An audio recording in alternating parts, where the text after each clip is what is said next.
Dayah, Madrasah, Rangkang. Dididik oleh 3 lembaga ini, Aceh bisa bersaing.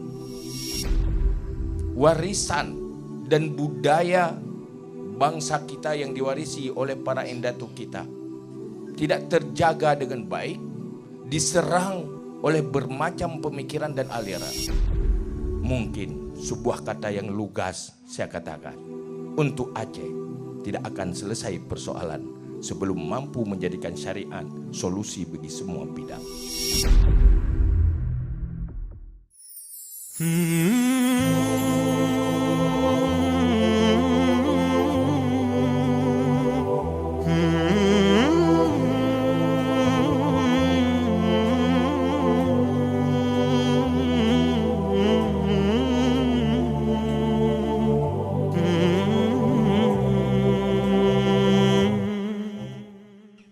Hari ini di depan mata kita tahu bahwa ini sebuah acara yang berlabel Tastafi.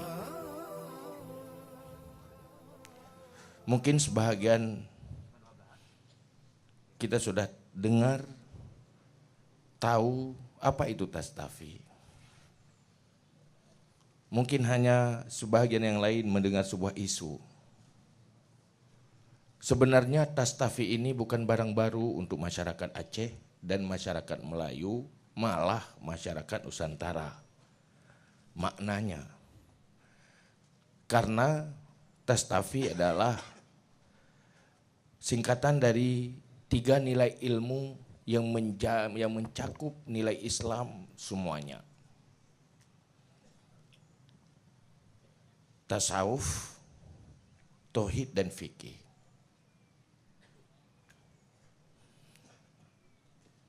Itu tidak tersembunyi, artinya bukan sesuatu yang langka di kalangan umat Islam yang tahu sedikit saja tentang Islam.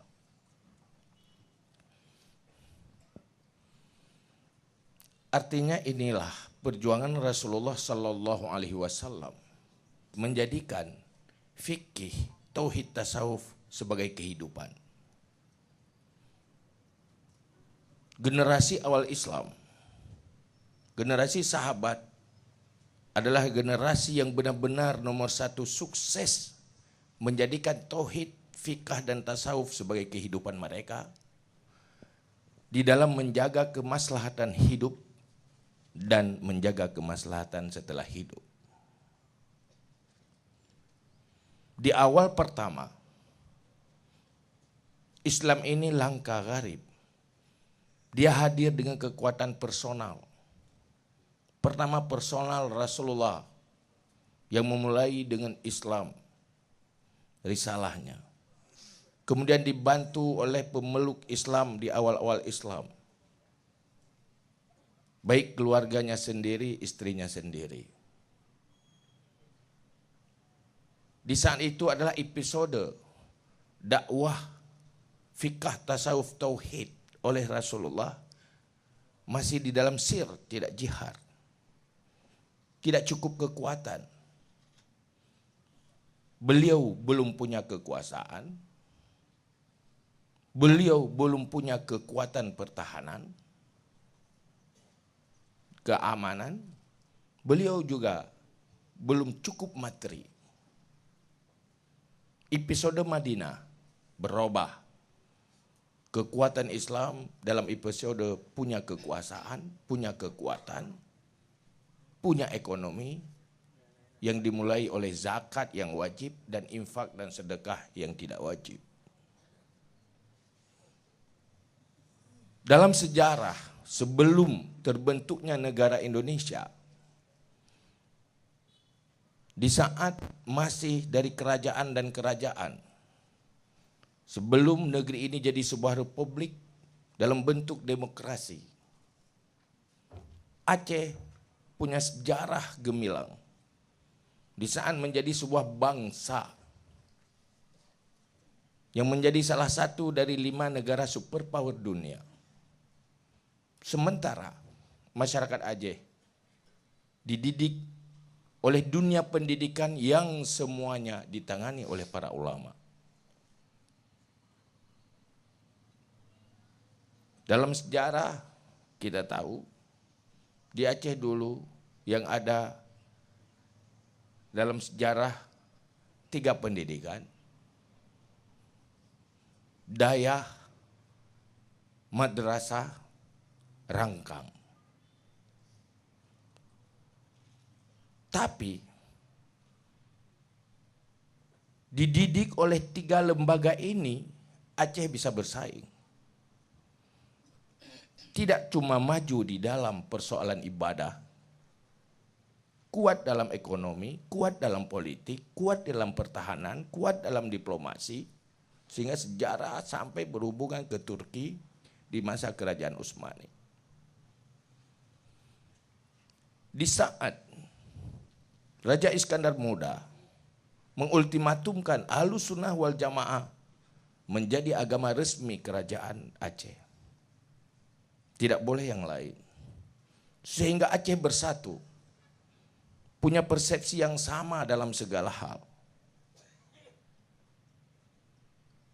Di saat itulah Aceh menjadi sebuah kekuatan.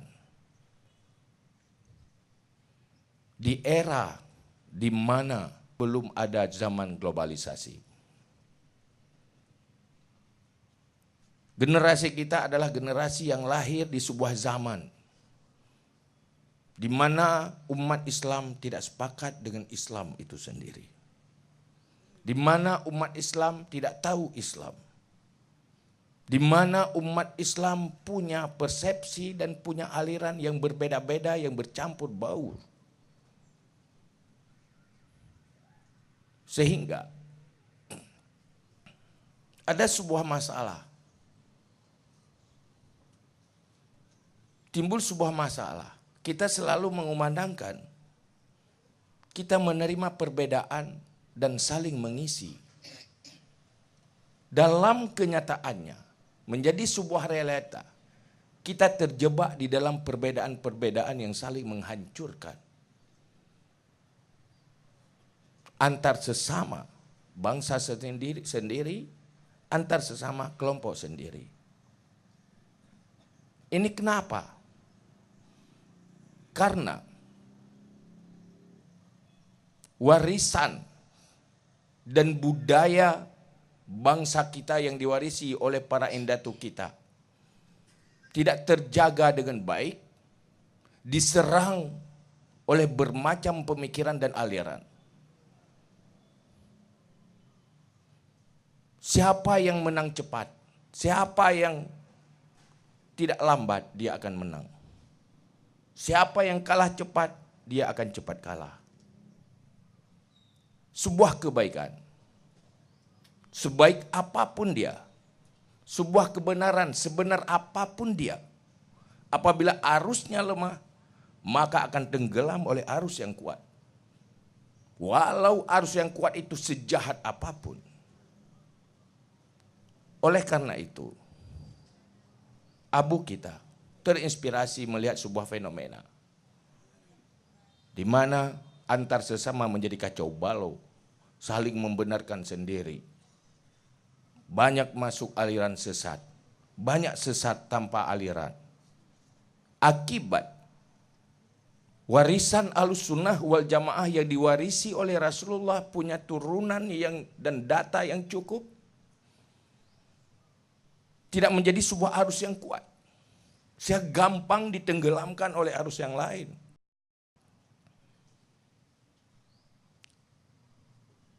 Kebenaran yang diwarisi oleh Rasulullah tidak lagi menjadi opini publik secara umum di generasi sekarang. Tetapi pemikiran-pemikiran non-Islam dengan segala kekuatan mereka bisa membangun dengan arus yang kuat, maka kebenaran itu tenggelam. Oleh karena itu, kita tahu Ahlussunnah wal Jamaah bukan kalah benarnya, tapi kalah strateginya. Bukan kalah baiknya, tetapi kalah penggalangannya. Boleh kita benar, boleh kita original. Tetapi kalau itu tenggelam, dia tidak akan menjadi konsumsi pasar. Obat dan asli tak tahan. Lepas gad ubat, so yang pajuh pulih, tapi hana so tepu kena. Ide tinggal lah lungki je ide. Nasa depa. Dia memang baik, tetapi tidak bermanfaat kepada yang lain karena tidak tersampaikan.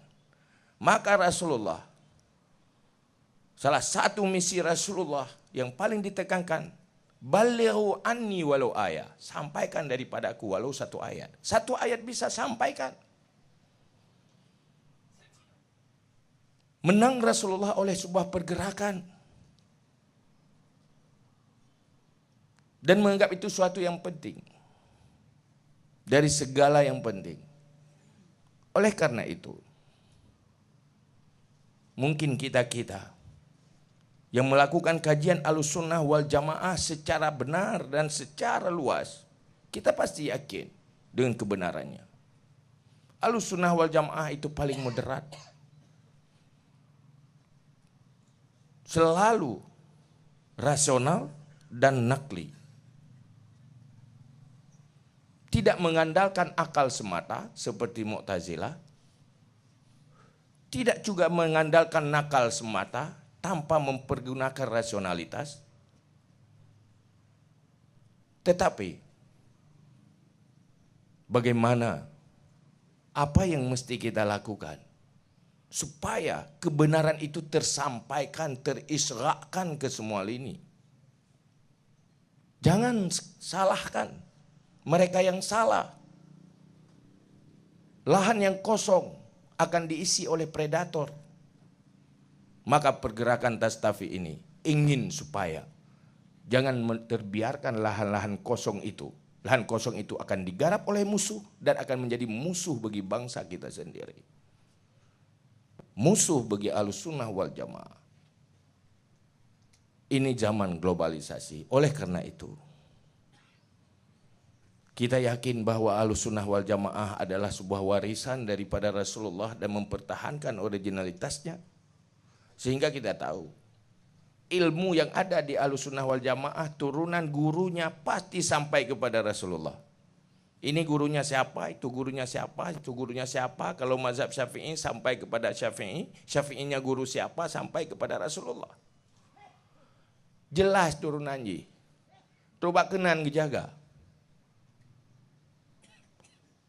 Kenapa Sayyidina Utsman membuat Al-Quran, membuat mashaf untuk menjaga originalitas wahyu.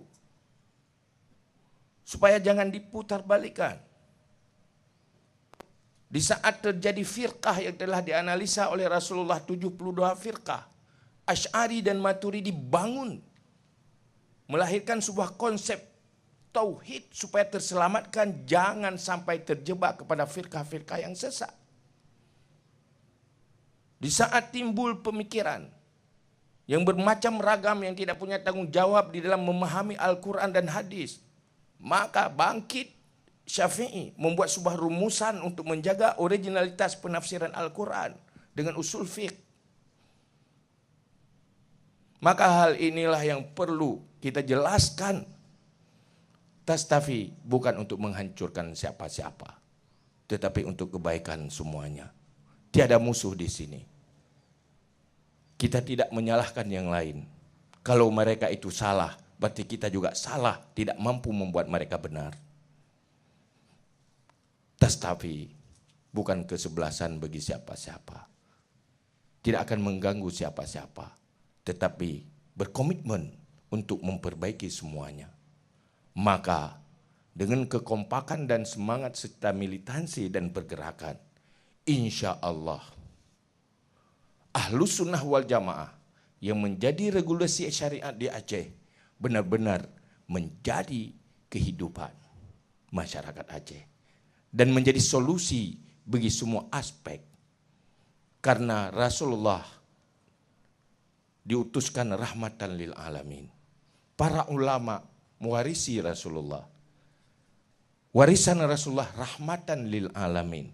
Alamin masih wallah, bermanfaat untuk segala bidang, tidak cuma di masjid, tetapi memberi solusi bagi apapun persoalan umat.